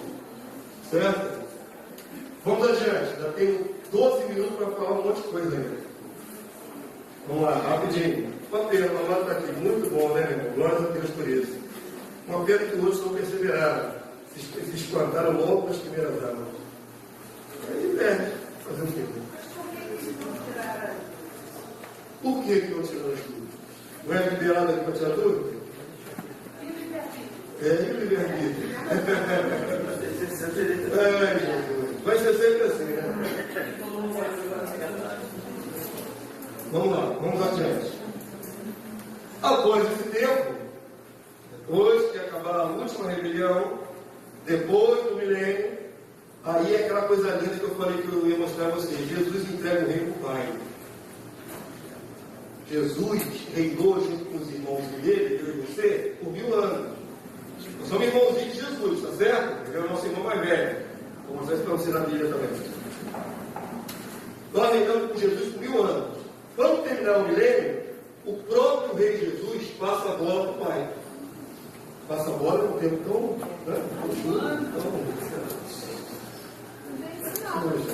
É isso mesmo. Posso falar? Por quê? Porque a primeira fase do reino é para os filhos de Deus. É para os filhos. A fase da eternidade, agora é o reino principal que vai assumir. Aí pode na cabeça de alguns de vocês ter dificuldade de separar Deus de Jesus. Mas são dois. Tem trono do Espírito Santo? Eu estou perguntando aqui, tem trono do Espírito Santo no céu? Quantos tronos tem no céu? Quantos tronos tem no céu? Tem dois. Tem dois. Quem é que está sentado no meio? Deus Pai. Quem é que está sentado à direita? Jesus. Tem outro trono na esquerda com o Espírito Santo? Não, tem mais 24. Outros seres, né? Mas tem mais um trono na esquerda. Agora é bom receber revelação sobre isso. Se eu entrar agora, eu abrir um leque de meia hora, que não tem nem 5 minutos. Quanto mais meia hora. Eu quero que vocês vejam que tem pai e tem filho, pelo menos. Consigo discernir que tem dois. Pelo menos. Não vou nem destrinchar o resto. Pelo menos vocês conseguem perceber que tem um pai e um filho? Dois. Um no centro, o outro à direita. Conseguiram perceber? Quando Jesus desceu no céu, desce da direita de Deus. Da destra do Pai. E vem reinar com seus irmãozinhos na terra. Mas o Pai permanece lá. Quando é que o Pai desce? Ele desce para Jerusalém. Para quem não estiver acompanhando na apostila, para anotar esse texto, não está na apostila? Então, se quiser anotar, é interessante.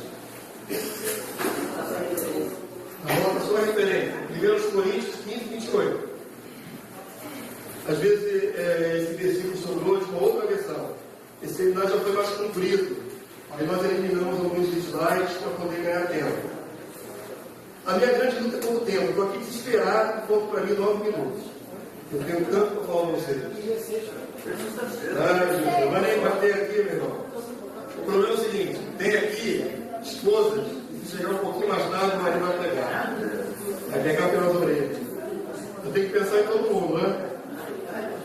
Eu podia fazer a vigília de estudo aqui até meia-noite, mas eu tenho que pensar em quem vai chegar tarde de casa.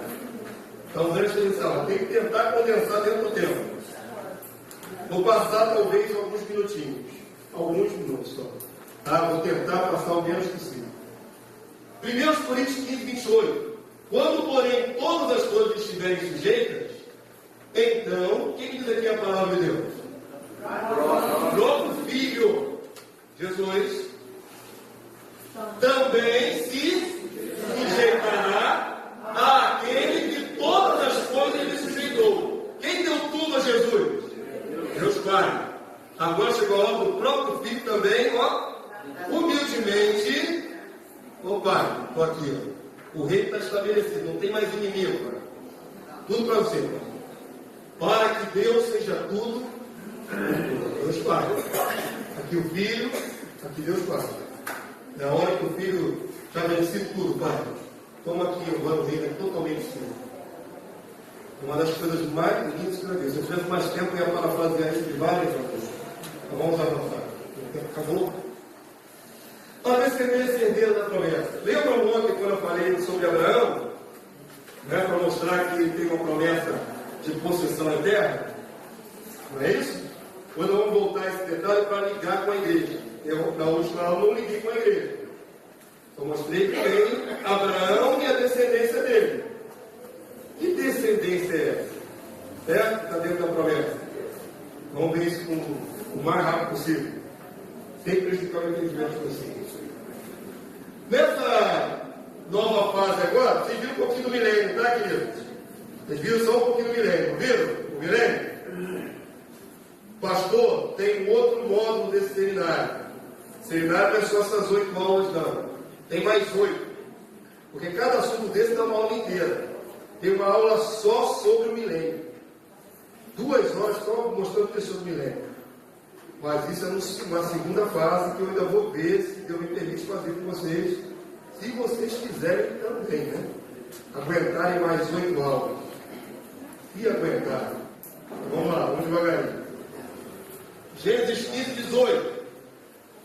Naquele mesmo dia fez o Senhor aliança com Abraão, dizendo: à tua descendência dei esta terra, desde o rio do Egito até o grande rio Eufrates.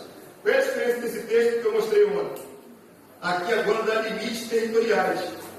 Né? Falou toda a terra de Canaã. O que é toda a terra de Canaã? Vocês não conhecem nem eu, a gente não tem familiaridade com a Terra Santa. Agora fala de limites territoriais. Ó, Rio do Egito.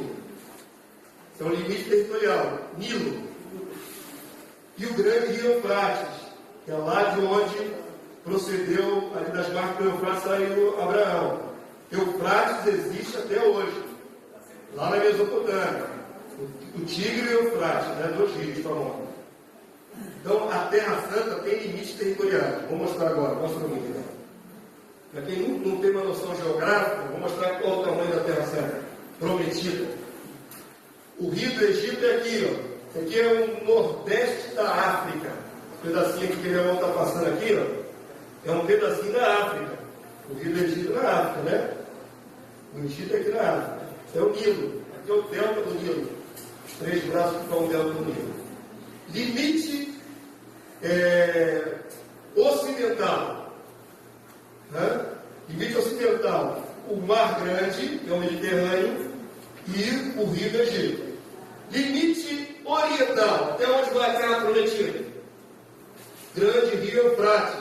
Esse que meu dedinho está seguindo aqui em azul, esse é o Rio Eufrates, que corta todo esse lado aqui.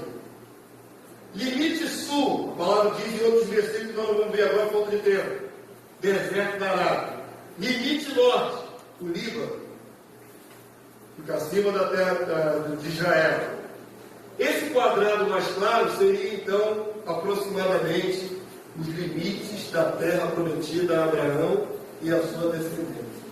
Além disso, é isso aí que a palavra de Deus delimita. Pastor, vai caber tanto santo que creu aí nesse pedaço de terra? Vai. Porque essa terra aí, essa área toda aí, corresponde a metade do território brasileiro, em área. Aí você, pô, é pequeno, não é pequeno não. O Brasil é o 5º maior país do mundo em área. É muita coisa. Tem muita terra, né? Essa é a terra prometida para todos os santos. Na volta de Jesus. Amém, queridos? Esse é o limite da terra santa. Avança para mim. A descendência de Abraão é Cristo. Gálatas 3,16.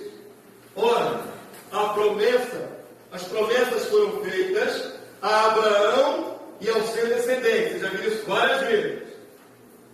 Não diz aos descendentes, como se falando de muitos, porém como de um só, ao teu descendente que é Cristo. Aí agora embolou tudo. Ora, não é muitos, é um só, é só Cristo. Então, o único que está dentro dessa promessa é Jesus. Falei para vocês que de Abraão sai o povo árabe, saem os judeus e sai a igreja, pela fé. Milhões e milhões de pessoas, não é isso? Mas a palavra de Deus, Paulo está explicando que o único que recebe é Cristo. Aí alguns de vocês vão pensar, então é só Jesus. Não. Aí tem um mistério. Cristo, na Bíblia, não é só Jesus. Aliás, deixa eu melhor colocar para vocês entenderem e pensar em besteira. Bobagem. Jesus é o Cristo. Cristo, palavra grega Cristo, palavra Messias, no hebraico, significa o ungido, o que recebeu a unção de Deus, o Espírito de Deus sobre ele. Como Deus ungiu a Jesus de Nazaré, diz a palavra de Deus. Cristo não é sobrenome de Jesus. Quem pensa assim, não? O nome completo de Jesus. Jesus, Cristo, Nazaré. Não. Cristo não é nome de Jesus. É a unção que estava sobre ele. É o Espírito que estava sobre ele. Ele é o Cristo de Deus. O ungido de Deus. Dentro disto, Jesus tem uma função no Cristo. Vou mostrar a vocês. Avança. Promessa cuida de Abraão. E através de Jesus, chega em nós. Aqui é o ponto de hoje. Avança para mim, Zé Carlos. Como é que nós vamos entender o Cristo? Presta bastante atenção que estamos na reta final, mas é um detalhe muito espiritual. 1 Coríntios 12, 2. Porque assim como o corpo é um, o corpo humano é um, o corpo humano é uma unidade. Assim como o corpo é um e tem muitos membros, tem vários membros, certo? E todos os membros, sendo muitos, constituem um só corpo, assim também com respeito a Cristo. Cristo, a unção estava sobre Jesus, se estende para todo o corpo. Cristo é um só, a unção é uma só. Mas através de Jesus, nós estamos dentro do Cristo. É isso que você talvez conheça. Vamos avançar. Quanto mais eu mostrar texto, mais claro vai ficar. Efésios 1, 22, 23. E pôs todas as coisas debaixo dos pés, para ser o cabeça. Ele é o cabeça, sobre todas as coisas. O deu à igreja, a qual é o seu corpo. Estão começando a clarear? Está começando a clarear? Jesus é a cabeça do Cristo. E a igreja é o quê? O corpo. Está comparando com o corpo humano. Jesus é a parte principal, é a cabeça. E o resto dos membros desse corpo espiritual é a igreja. Nós estamos ligados a ele dessa forma, pelo mesmo Espírito. Onde Jesus é a cabeça, eu comando, e nós somos os membros do corpo. Isso é o Cristo. Compreenderam? Mais ou menos, né? Vai ficar mais claro. O deu à igreja qual o seu corpo. A plenitude daquele que a tudo enche em todas as coisas. Avança mais um. Eis o Cristo. A palavra Cristo nesse contexto é o coletivo dos que participam do mesmo Espírito. Compreenderam? Qual é o Espírito que nós recebemos? De Cristo. Nós não somos cada um Cristo. Você tem que entender isso, não é criar uma heresia. Eu não sou um Cristo. Eu faço parte do corpo de Cristo, do qual Jesus é a cabeça. Está ficando mais claro? Vou dar uns exemplos para vocês entenderem. Corpo de bombeiros. Quantos bombeiros tem? Um monte. Ali tem um corpo de bombeiros. Mas tem um monte de indivíduos dentro do corpo de bombeiros. Tá certo? A OAB, Ordem dos Advogados do Brasil, é um organismo só, mas tem um monte de gente dentro desse organismo. Assim com respeito ao Cristo. Cristo é Jesus como cabeça e todos que estão envolvidos nisso, pelo Espírito, ligados ao mesmo Cristo. Nós não somos individualmente um Cristo, nós somos parte do Cristo. Quando você toma ceia na tua igreja, Santa Ceia, ele mandou, estabeleceu ceia. O pão significa o quê? O corpo do Cristo, não o corpo de Jesus. Nós não comemos a carne de Jesus. É isso que a igreja romana criou, né? Que vira a carne de Jesus. Por isso não pode mastigar a hóstia. Senão você mastiga a carne de Jesus, não é isso? Estamos ali, o pão que você pega na sua ceia na sua igreja, diz assim: esse pedacinho do meu pão simboliza que eu faço parte do Cristo. Eu tenho uma parte desta unção, uma parte deste Espírito que está comigo. Estão compreendendo? Aquele pedacinho simboliza. Eu junto meu pãozinho com o do irmão, e todos os irmãos formam o Cristo. Eu sou participante do Cristo. Amém? Compreenderam? Nesse contexto, dessa figura de linguagem da Bíblia, Jesus é o cabeça. E nós hoje, membros do Cristo. Eu e você estamos aqui no pé. Por que nós estamos no pé? Quando uma criança nasce, sai o que primeiro?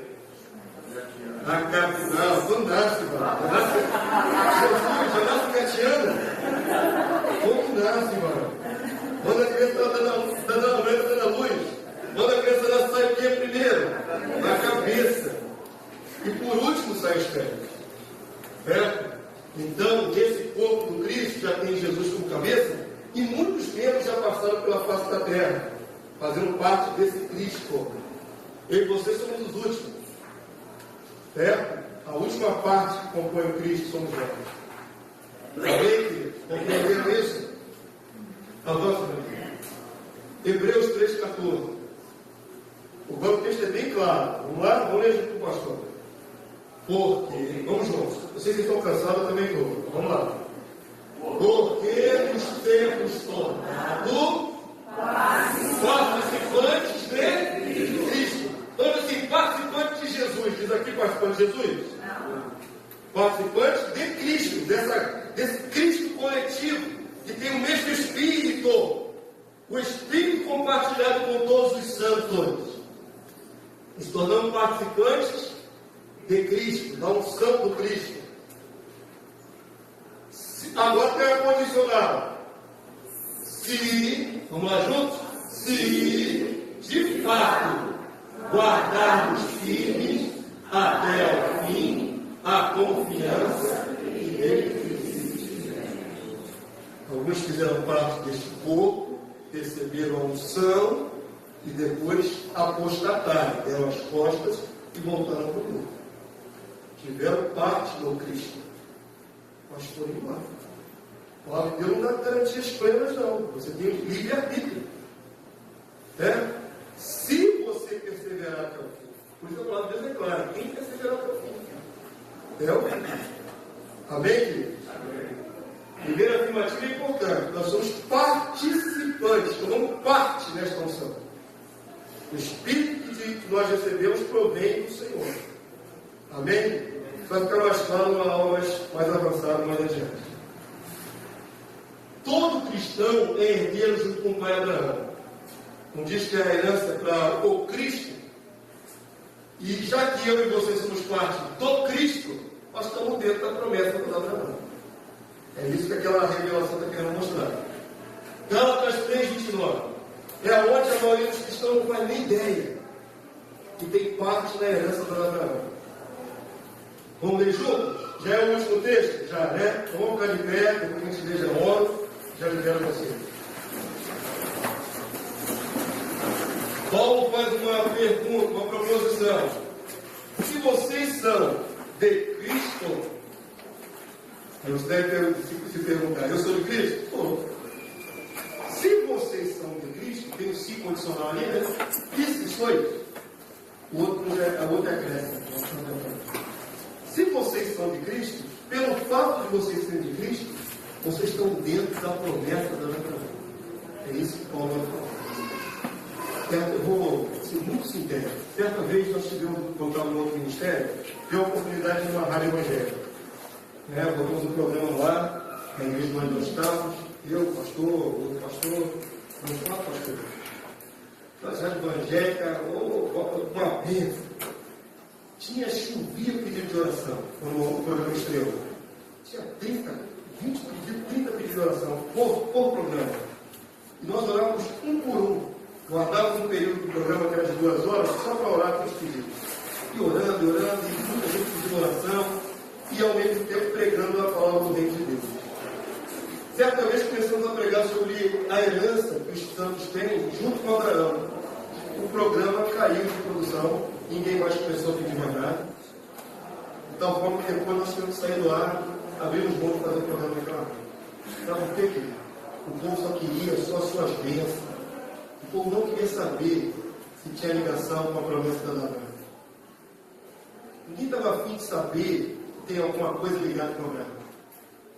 O pessoal estava preocupado com as suas bênçãos, suas necessidades, só isso. O programa perdeu para eles um valor, um sentido. Começou a explicar muito profundo, não interessa. O livro Paulo é categórico. Se você é de Cristo, você está ligado a Abraão, da mesma promessa que Deus prometeu a ele, prometeu para todos os cristãos.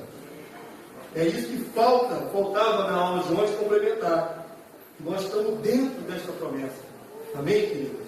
Nós estamos dentro. Não só porque temos a fé de Abraão, mas porque somos participantes do Cristo. Em Cristo, eu estou dentro da terra santa. Eu não tenho onde enterrar o meu corpo morto. Não tenho casa própria, não tenho um terreno que seja meu, que eu paguei e seja meu. Mas eu sei que se eu morrer e ressuscitar, eu estarei na terra santa junto com Cristo. Que a promessa é aquela terra santa. Certo? Onde o pai Abraão peregrinou. Lembram disso?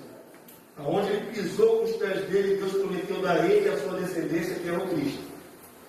Faltava vocês compreenderem que nós estamos dentro dessa promessa. Então Paulo diz, Gálatas 3:29, vamos lá todos juntos? E se sois de Cristo, também sois descendentes de Abraão e herdeiros, segundo a promessa.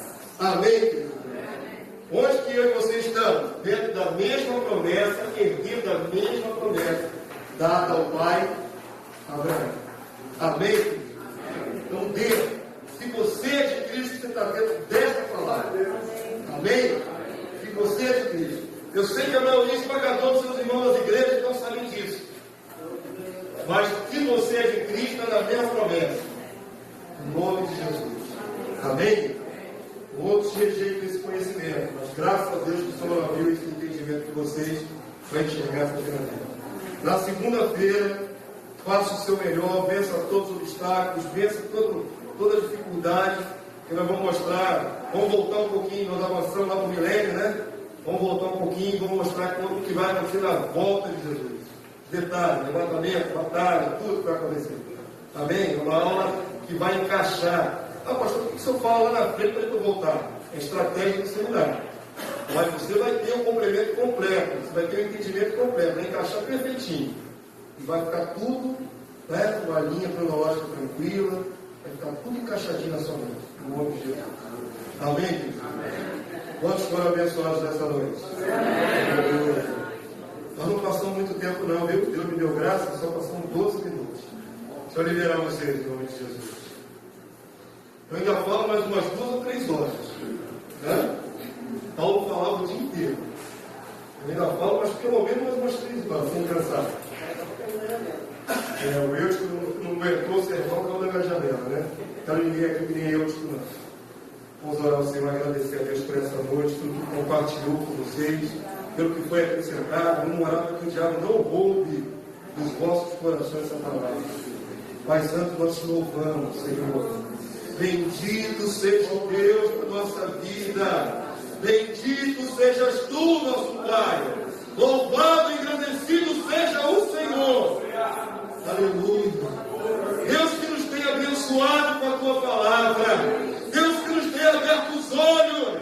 Deus que nos tem dado visão para enxergar as coisas mais além. Muito obrigado, meu Pai. Louvado e engrandecido seja o teu nome.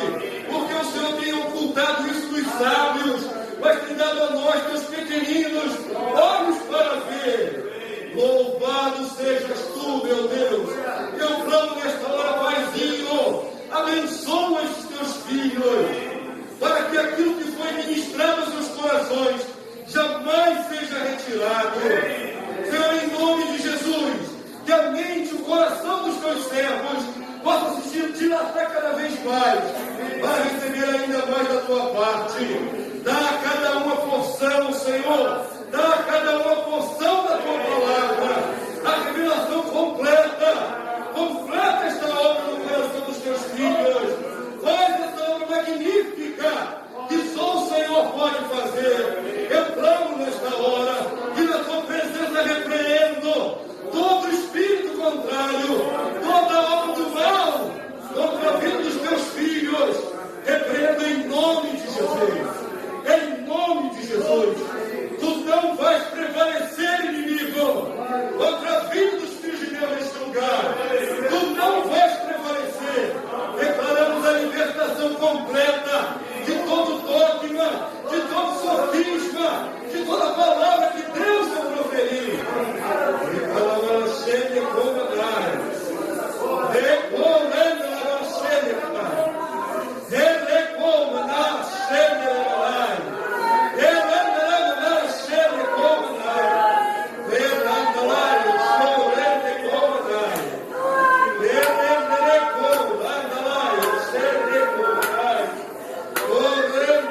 do